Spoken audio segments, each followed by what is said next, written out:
Ashamark Fune daawwattoota fi hordoftoota AGM akkam jirtan nageenya rabbii guddaan bakkuma isin jirtanitti isinirraa haa jiraatu jecha Anulee Global Media irraa odeeffannoo guyyaa har'aa qabadhee isiniif dhiyaadheeti jira. Odeeffannoo kana kan gama keessan dhiyeessu an obboleessa keessan Tolchaa Hussein Maddaati. Odeeffannoo keenya guyyaa har'aa keessatti odeeffannoolee jajjaboo biyya keenyaa fi addunyaalessaa qabannee isiniif dhiyaanneeti jira.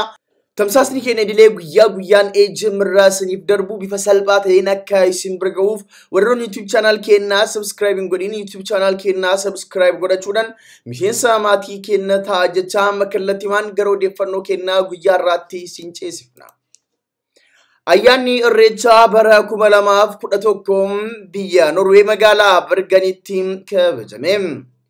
Ayyaanni Irreechaa waggaa waggaan Ummati Oromoo kan kabajatu yoo ta'u ayyaanni Irreechaa lafa Oromoon itti wal argee booqaa birraa baga geessan jedheetiniin itti wal eebbisuudha.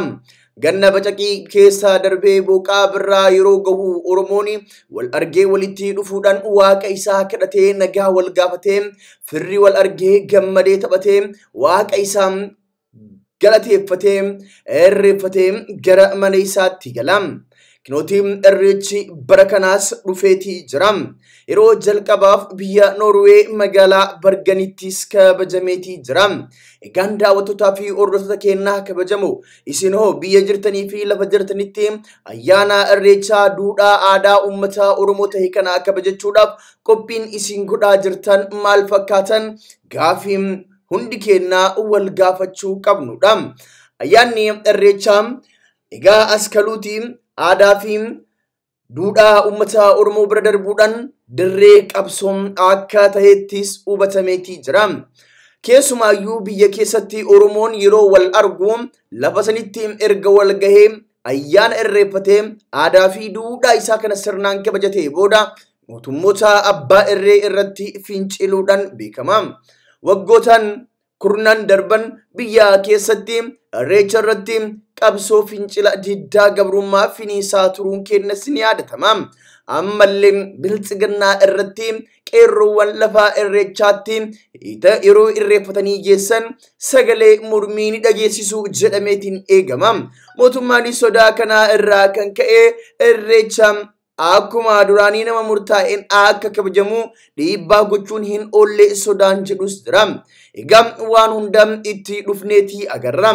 Irreechi bara kanaa yeroo jalqabaatiif biyya Norwee magaalaa Bergen hora Skomkerdinken jedhamu irratti kan kabajame yoo ta'u Irreecha kanarratti jiraattonni Oromoo biyya Norwee magaalaa Bergen hawwatiin abbootiin gadaa haadholiin siinqeen daa'imman ijoolleen guddaa fi xiqqaan osoo hin hafin wal gahuudhaan ayyaana Irreechaa kana bifa miidhagaatiin bifa Oromummaa calaqqisiisuun bifa sabboonummaa dagaagsuun kabajachuu danda'aniitii jiru.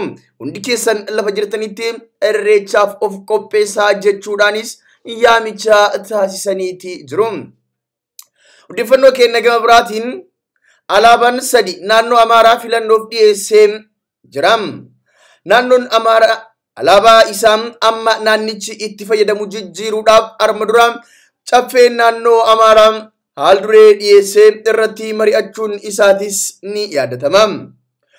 Bulchiinsi mootummaa naannoo Amaaraa alaabaa naannichaa kan durii guutumatti jijjiiruun haaraa labsuuf filannoowwan sadi dhiyeesse irratti yaada uummataa gaafate.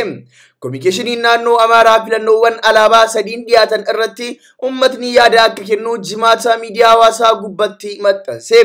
Naannoo Amaaraa yeroo ammaa weeraraa humnoota TPLF irratti raawwatame qolachuuf namni danda'u hunduu akka duulu waamicha godhee miiraa fi oduu waraanaan marfamee jira. Kutaalee naannichaa humnoota TPLF'n to'ataman gariin to'annoo humnoota Amaaraa fi mootummaa federaalaa jalatti deebi'aa akka jiranis miidiyaan biyyaalessaa gabaasaatii jira.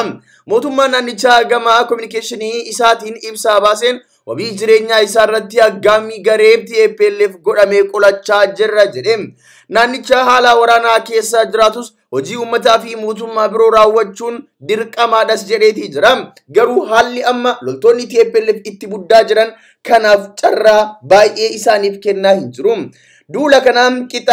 Duula kanaan qixa lamaan ta'ee alaabaan naannichaa durii jijjiiranii haaraa labsuuf socho'uu ilaalchisee yaada maxxansee alaabaa eeyyamaa uummataa irratti bu'uureffamee qabaachuutu nu barbaachisa jedheeti jira. Ummanni Amaaraa alaabaa eeyyamaa uummatichaa irratti hundaa'ee fi eenyummaa isaa gama maraan ibsuu qabachuu qaba. Mirga isaatis alaabaan bulchiinsaa mootummaa naannoo Amaaraa amma tajaajila kennaa jiru seenaa ilaalcha siyaasaa hawaasummaaf dinagdee akkasumas duudhaa uummatichaa kan bakka bu'u miti. Kanaafis jijjiiramuuf mootummaa fi uummatichaa kan bakka bu'u qopheessuu feesisaa jedheeti jira mootummaan naannichaa fi manni maree naannichaa. Yaa'ii mootummaa naannoo Amaaraa amma dura gaggeessee ture irratti alaabaa naannichaa jijjiiruu irratti wal ta'uun garee qorannoo gaggeessee alaabaa haaraa dhiyeessuu akka hundaa'u murtee dabarsee akka ture mootummaan naannichaa ibseeti ture. Bu'uurumaa kanaan yaa'ii itti aanu irratti alaabaa haaraa naannichaa bakka bu'uu dhiyaatee akka ragga'uuf filannoowwan sadii dhiyaatan irratti uummatni yaada kennee filannoo isaa akka beeksisuu affeerameeti jira. Amma alaabaan naannichaa tajaajila kennaa jiru halluu keelloo diimaa fi keelloo tartiiba irraan gadee taa'ee fi halluu diimaa irraa urjii halluu keelloo qabu ture. Amma garuu alaabaawwan filannoof dhiyaatan irraan jalatti halluu magariisa diimaa fi keelloo ta'anii halluu cuquliisa rogaa adda sadii qabantu dhiyaate. Kana jechuun alaabaan jalqabaa alaabaa Minilik sanii. Alaabaa Minilik sanitti halluu cuquliisa dabaluudhaan alaabaa naannichaa godhuudhaaf yaalaatii jiru. Ibsa communication naannichaa maxxansa irratti halluuwwan kun maal bakka akka bu'an ibsameeti jira. Halluun cuquliisni biyya guddittii Itoophiyaa ijaaruuf qabsoo karaa nagaa uummatni taasisee agarsiisa. Magariisni magariisummaa fi qabeenya uumamaa naannichaa qabu agarsiisuuf, halluun keelloon egeree ifaa uummatichaa agarsiisuuf, halluun diimaan aarsaa uummatichi nagaa bilisummaa fi dimokiraasiif kaffalee agarsiisa jedha. Yaada fuula Facebook Amaaraa Communication irratti kenname keessaa irra hedduun halluun cuquliisni hafee alaabaan magariisa keelloo fi diimaa naannichaa fi kutaalee addunyaa biroo keessatti hiriiraaf waltajjiiwwan dirree hedduu irratti qabatamu akka ta'u gaafatameeti jira. Garuu mootummaan naannichaa dhiyeessee isa amma suuraa irratti daawwatan jirtan kana kan uummanni yaada jalatti baay'inaan gaafataa jiru mootu alaabaa Minilik lummuxxiin suni alaabaa naannichaa akka taatudha. Egaa mootummaan naannoo Amaaraa kana godhaa jira. Mootummaan naannoo Oromiyaa maal godhaa jira? Alaabaa amma jirtu tan mootummaan naannoo Oromiyaa fayyadamu san balleessuudhaan yoom alaabaa abbaa gadaa yookaan immoo alaabaa qabsoo Oromoo faajjii qabsoo saba kanaa kan taate alaabaa naannoo Oromiyaa godhaan gaafii uummataa hundaati.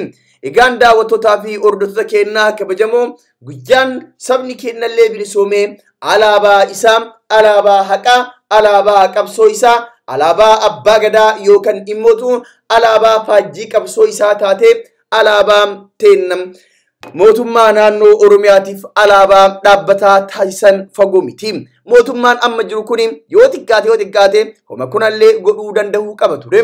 Garuu warri Amaaraa yeroo alaabaa isaan bakka hin buune san ofirraa darbanii tana bakka buusan warri mootummaa naannoo Oromiyaa fi caffee Oromiyaa irraa hafuurri dhaga'amaa jiru tokkollee hin jiru.